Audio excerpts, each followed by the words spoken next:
Hi, everybody. Happy Tuesday. I know it's a rainy, icky, wet Tuesday. Try to make the best out of it. Try to still do something active if you can.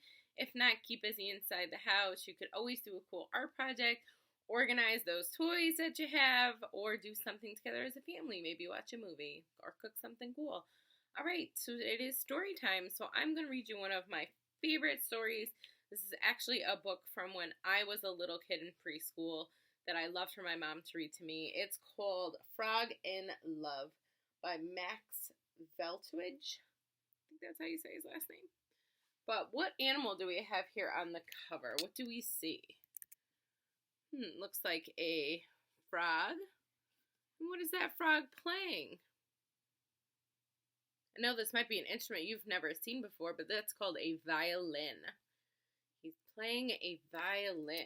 So let's see. So it says it says Frog in Love. So what do we think this story is going to be about? This frog is in love, right? So let's see.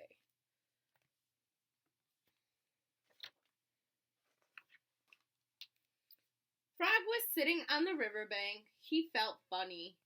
He didn't know if he was happy or sad. He had been walking about in a dream all week. What could be wrong with him? I don't know. Look at Frog's face. How do you think he's feeling? Do you think he's feeling happy or sad? Let's see. Let's go in a little closer. How do you think what's his facial expression telling us? How do you think he's feeling right now?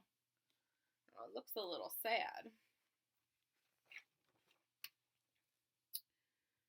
Then he met Piglet.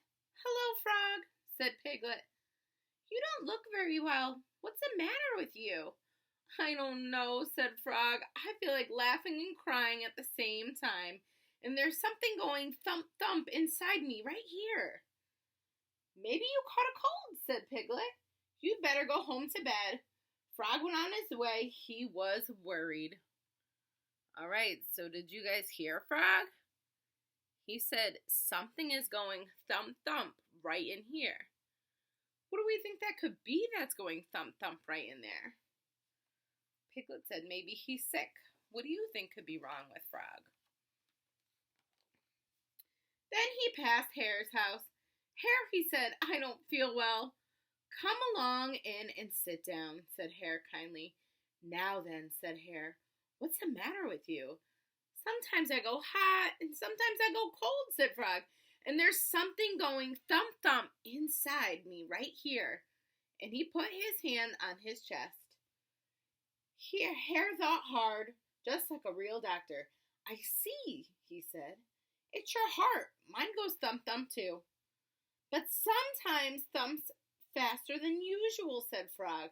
"It goes 1 2 1 2 1 2." Hare took a big book down from his bookshelf and turned the pages. "Aha," he said. "Listen to this. Heartbeat, speed it up, hot and cold turns. It means you're in love." "In love?" said Frog, surprised. "Wow, I'm in love." All right, so what did Hare tell him that thump thump noise was? Did you guess the heart too? Then he read from a big doctor book, and it says that when your heart goes thump thump like that, fast and slow, it means you're in love. And he was so pleased that he did a tremendous jump right out of the door up in the air. If you were a frog and somebody told you you were in love, how do you think you would feel?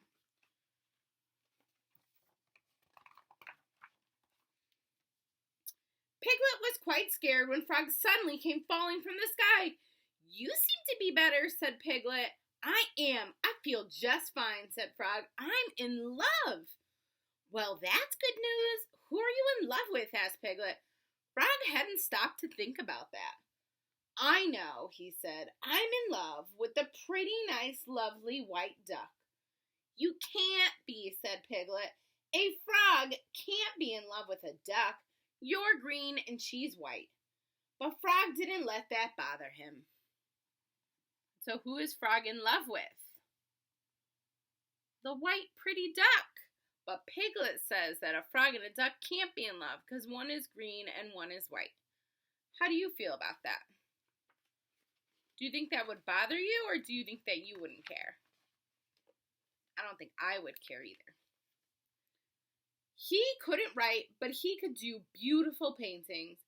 Back at home, he painted a lovely picture with red and blue in it, and lots of green, his favorite color. In the evening, when it was dark, he went out with his picture and pushed it under the door of Duck's house. His heart was beating hard with excitement. What do you think Frog painted for Duck? If you were Frog, what would you paint for Duck? What do you think she would like? Duck was very surprised when she found the picture. Who could have sent me this beautiful picture, she cried, and she hung it on the wall. Next day, Frog picked a beautiful bunch of flowers. He was going to give them to Duck, but when he reached her door, he felt too shy to face her. He put the flowers down on the doorstep and ran away as fast as he could go. And so it went on day after day. Frog just couldn't pluck up the courage to speak.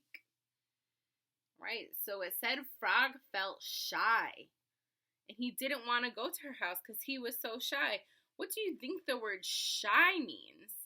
What do you think it means? It says Frog was too shy to go to the front door. What do you think it means to be shy? Maybe it's kind of like afraid. He's a little afraid to go to her front door because he's afraid what she might think. So that means that he's shy. Duck was very pleased with all her lovely presents, but who could be sending them? Poor Frog, he didn't enjoy his food anymore, and he couldn't sleep at night. Things went on like this for weeks. Why do you think Frog is feeling this way? It says he can't eat, he can't sleep. Why do you think he's feeling so upset?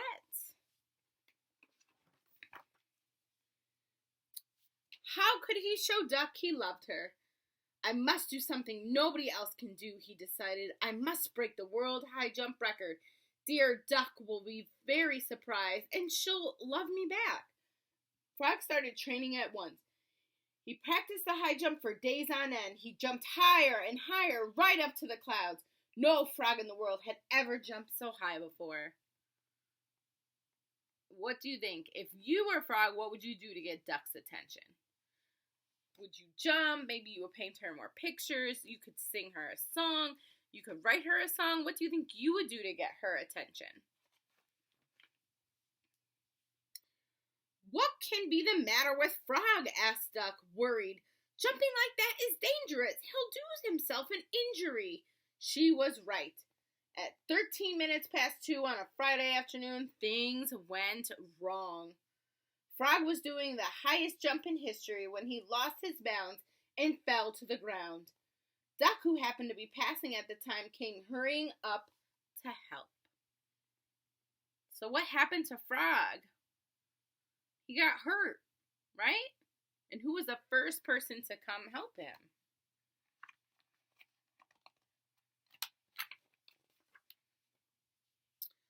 Frog could hardly walk.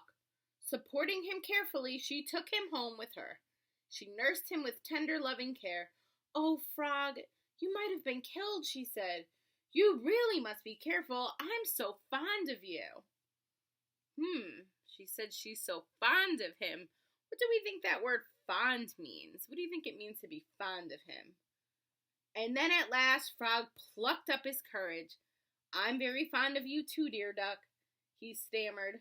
His heart was going thump, thump, thump, thump, faster than ever, and his face turned deep green. Ever since then, they have loved each other dearly. Frog and Duck, green and white, love knows no boundaries. The end.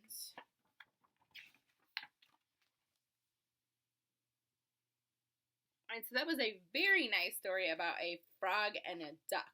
And the most important message in that story is it doesn't matter what a person is, a boy, a girl, a duck, a frog, a piglet, a hare, green, blue, orange, purple, yellow, magenta, it doesn't matter. You can love somebody for whatever they are, and it doesn't matter. Even as your friend, just make sure that you're nice to one another, and that's all that really matters. Have a wonderful Tuesday, everybody.